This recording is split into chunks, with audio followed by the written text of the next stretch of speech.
Hi friends, இந்த induction அடுப்பு பார்த்திங்கன்னா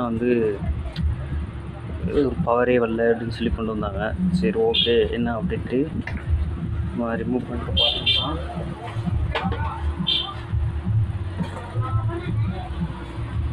பார்த்தோம்னா இந்த அடுப்பை ரிமூவ் பண்ணிட்டு பார்த்தோம்னா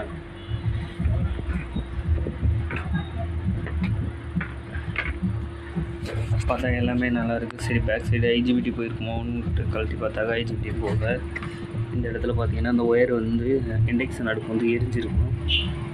ஃபுல்லாகவே எரிஞ்சு நமக்கு ஏசி லைனில் கிரவுண்ட் லைன் கரெக்டாக இருக்குது, ப்ளஸ் லைன் எரிஞ்சு போச்சு. சரி, இப்போ நம்ம என்ன பண்ணலாம் அப்படின்னாக்க இந்த கிரவுண்ட் லைனை அப்படியே விட்டுட்டு நம்ம அந்த ப்ளஸ் லைனை தூக்கி பீஸில் கொடுத்துட வேண்டியதுதான். பியூஸில் கொடுத்து தான் கொடுக்கணும். நீங்கள் டைரெக்டாக தூக்கி லைனில் கொடுத்தீங்கன்னா நமக்கு உடனே ட்ரிப் ஆயிரும், இல்லை ஏதாவது ப்ராப்ளம் வந்துடும். ஸோ நான் பியூஸில் கொடுத்து ஆன் பண்ணேன், எனக்கு ரிட்டன் ஆன் ஆகலை. சரி, வேறு எதுவும் கம்ப்ளைண்ட் இருக்கான்னு பார்த்தாக்க நமக்கு பார்த்திங்கன்னா இந்த 22 ohms ரெஜிஸ்டர் இது பார்த்திங்கன்னா எரிஞ்சிருச்சு. இது 20 ohms 1 watt ரெஜிஸ்டர். ஆனால் நம்ம போட்டிருக்கிறது 22 போட்டுக்கலாம், ஒன்றும் ப்ராப்ளம் இல்லை. நீங்கள் இதை ரிமூவ் பண்ணிட்டு இது கடையில் பார்த்தீங்கன்னா அவங்களே 22Rன்னு போட்டிருப்பாங்க ரெஜிஸ்டர் வேல்யூ.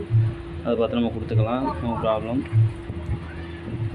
ஏசியை பியூஸ் மூலியமாக கொடுத்தாச்சு. கொடுத்துட்டு டயோடெல்லாம் செக் பண்ணி பார்த்துங்க, மஸ்ட்டு. இது 4007 டயோடு போட்டுருப்பாங்க, அதை செக் பண்ணி பாருங்கள். அப்புறம் டிரான்சிஸ்டர் இதெல்லாம் செக் பண்ணி பாருங்க. செக் பண்ணி பார்த்துட்டு காயில் 2 கண்டினியூட்டி வரும், இதையும் செக் பண்ணிக்கோங்க.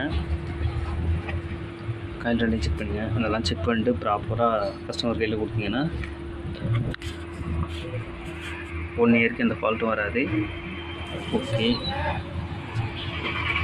இதோட ரிசல்ட் பார்க்கலாம்.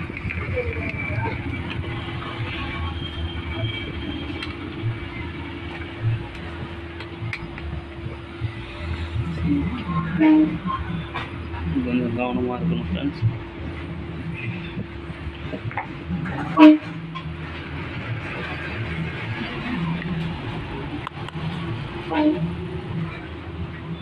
அப்போ கிளாஸ் கொடுக்கல, மானிட்டர் அந்த போர்டு கொடுக்கல, சும்மா செப்பரேட்டாக ஆன் பண்ணி காட்டுறதுக்காக தான்.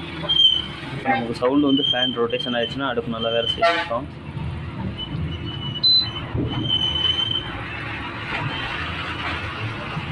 ஓகே ஃப்ரெண்ட், தேங்க்யூ, நன்றி. நம்ம வீடியோவில் எதனா டவுட் இருந்துச்சுன்னா நீங்கள் கட்டாயம் கமெண்ட் பண்ணுங்கள், நான் கட்டாயம் ரெஸ்பான்ஸ் பண்ணுவேன். அதே மாதிரி ஒவ்வொரு வீடியோவுக்கும் ஒரு லைக் கொடுத்துருங்க. நன்றி.